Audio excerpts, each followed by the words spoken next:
రాష్ట్రంలో మున్సిపల్ ఎన్నికల నేపథ్యంలో మున్సిపాలిటీల్లో రాజకీయ వేడి రాజుకుంది.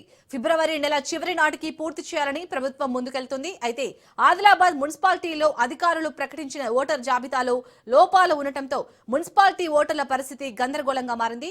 దీనిపై మరిన్ని వివరాలు మా ఆదిలాబాద్ ప్రతినిధి శ్రీనివాస్ అందిస్తారు. రాష్ట్ర ప్రభుత్వం మొత్తం ఇప్పుడు మున్సిపల్ ఎలక్షన్ పైన దృష్టి సారించింది. ఎందుకంటే ఈ మార్చ్ అయిపోతే వచ్చే బడ్జెట్ రాదన్న ఉద్దేశం కొద్దీ గ్రామీణ ప్రాంతంలో సక్సెస్ఫుల్ అయిందని చెప్పేసి మున్సిపాలిటీ హడావిడిగా చేస్తున్నది. ఈ హడావిడితో ఈ ఎలక్షన్తో ఓట్ల లిస్టు మాత్రం గందరగోళమయ్యే పరిస్థితి ఏర్పడుతుంది. గతంలో చూసరికి ఇప్పటి చూసరికి చాలా ఓట్లు తేడా వచ్చినాయి. గత 5 సంవత్సరాల నుంచి తాజా మాజీ కౌన్సిలర్లు మనతో అందరూ ఉన్నారు. వాళ్ళు తాజా మాజీ కౌన్సిలర్లు గత 5 సంవత్సరాల నుంచి ఎంతో కష్టపడి వాళ్ళ వీధి లోపల తెచ్చుకుంటే ఇక్కడ తెలకుండానే ఇక్కడ ఓట్లు పడ్డాయి. ఇక్కడ పడ్డతో పరిశీలన అవుతుంది. ఇక్కడ మనతో పాటు ఇక్కడ తాజా మాజీ కౌన్సిలర్ పోషెట్టి గారు నడపశెట్టి గారు అని తెలుసుకుని చెప్పండి. ఇప్పుడు ఉన్న ఈ ఓట్ల లిస్ట్ పరిస్థితి ఎట్లుంది? ఇప్పుడు ఉన్న ఓట్ల పరిస్థితి చాలా దారుణంగా ఉంది.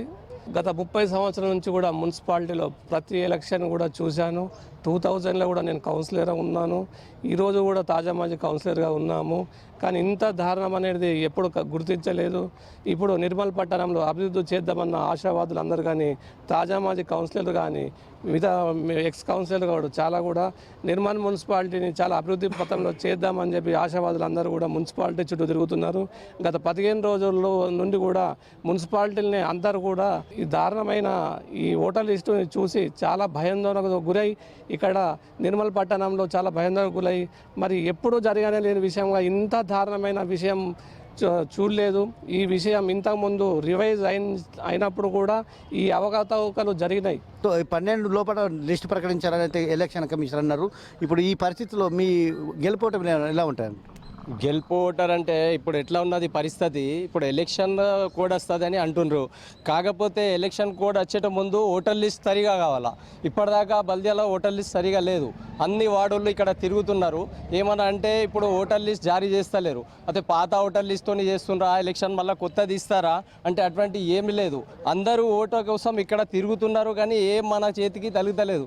అంటే ఇప్పుడు ఎట్లా ఉన్నదంటే పరిస్థితి చాలా ఘోరం ఉన్నది. ఇక్కడ నిర్మల్ మున్సిపాలిటీ అయితే వార్డ్ ఆఫీసర్ ఇన్ఛార్జ్ ఉన్నారు, వాళ్ళు చూస్తున్నారు. అంటే వాళ్ళకి పోయి కంప్లైంట్ ఇస్తే ఆ కంప్లైంట్లో రిటర్న్ మనకు అది డిలేడ్ అయిందా లేదా యాడ్ అయిందా అని అటువంటి ఏం మనకు సమాధానం ఇస్తలేరు. ఇచ్చిన అప్లికేషన్కి మళ్ళీ రిటర్న్లో మనకు రెస్పాన్సిబిలిటీ లేదు. అయితే ఇక్కడ అధికారులు ఎవరు పట్టించుకుంటలేరు అని చెప్పేసి చెప్తున్నారు. అంతేకాకుండా ఇప్పుడు ఈరోజు భైన్సాలో బంద్ పాటించారు. ఓట్ల సవరణ ఓట్ల తప్పుడు వచ్చింది చెప్పేసి ఇక్కడ మీరు ఏ విధంగా అనుకుంటారు? బీజేపీ పార్టీ నుంచి మీరు ఏం చేస్తా అనుకుంటారు? ఓటర్ జాబితాని డ్రాఫ్ట్ జాబితాని కమిషనర్ గారు 4 రోజుల కింద రిలీజ్ చేయడం జరిగింది. ఆ ఓటర్ జాబితాలో నిర్మల్ ప్రజలే ఓటర్లు కాకుండా ఇతర గ్రామాలు, ఇతర జిల్లాల నుంచి కూడా, మండలాల నుంచి కూడా ఓటర్లు జతపరచడం జరిగింది. దీనికి పూర్తి బాధ్యత అధికారుల వైఫల్యం వల్లనే ఇది జరిగిందని నిర్మల్ ప్రజలు భావిస్తున్నారు. ఒక నిర్మల్ ఓటరు 42 వార్డులలో ఎక్కడ ఓటు వేయాలనో తెలియని పరిస్థితి ఇలా నిర్మల్ మున్సిపాలిటీలో జరగడం జరిగింది. ఇప్పుడైనా అధికారులు దీని మీద ఖచ్చితంగా సవరణ చేసి ఇప్పుడు నెక్స్ట్ రిలీజ్ చేసే జాబితాలో ఫోటోలతోని ఏ వార్డు మ్యాప్లో ఉన్న ఆ ఓటర్లని అందులో జతపరిచి జిల్లా కలెక్టర్ గారికి దానికి పంపిస్తే ఆ జిల్లా కలెక్టర్ గారు దీని మీద ప్రత్యేక శ్రద్ధ వహించి నిర్మల్ ఓటర్ల తరఫున భారతీయ జనతా పార్టీ నిర్మల్ పట్టణ అధ్యక్షుడు నేను మాట్లాడుతున్నా.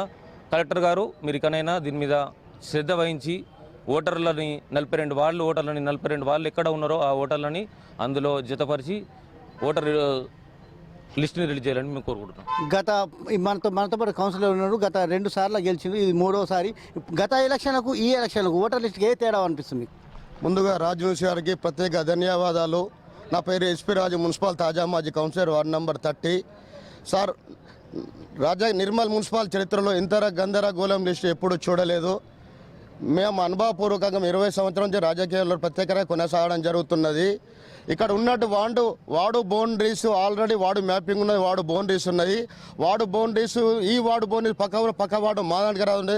దాదాపు నా వార్డుకు సంబంధించిన గత ఎలక్షన్లో పోటీ చేసిన ఓటర్ లిస్టు 2160 అయితే ఇప్పుడు మొన్న ఫస్ట్ వార్డు వచ్చిన డ్రాఫ్ట్ 1850. తిరిగి 350 ఓట్లు నా వార్డు నుంచి పక్క వార్డులకు వెళ్ళడం జరిగింది, గల్లత్తైంది. ఇది కేవలం వార్డు ఆఫీసర్లు, మున్సిపల్ ఆఫీసర్లు చేసిన తప్పిదాలు. దయచేసి మేము రాష్ట్ర ప్రభుత్వానికి, జిల్లా యంత్రాంగ యంత్రాంగానికి విజ్ఞప్తి చేస్తున్నాం. ఈ జరిగిన తప్పులని సరిచేసి మరి రాబోయే మున్సిపల్ ఎలక్షన్ రాకముందే ఓటు సరి చేసి ఈ ఓటర్కు అన్ని వర్గాల ప్రజలకు న్యాయం జరగాలని కోరుతున్నాం. గెలుపోవటంలో మాత్రం నీతి నిజాయితీగా రావు. ఈ ఖచ్చితంగా ఈ కలెక్టర్ దృష్టి సారించి వెంటనే సవరించిన తర్వాత ఎలక్షన్ నిర్వహించాలని మనతో అంటున్నారు. Cameraman Suresh Srinivas, Raj news, Nirmal.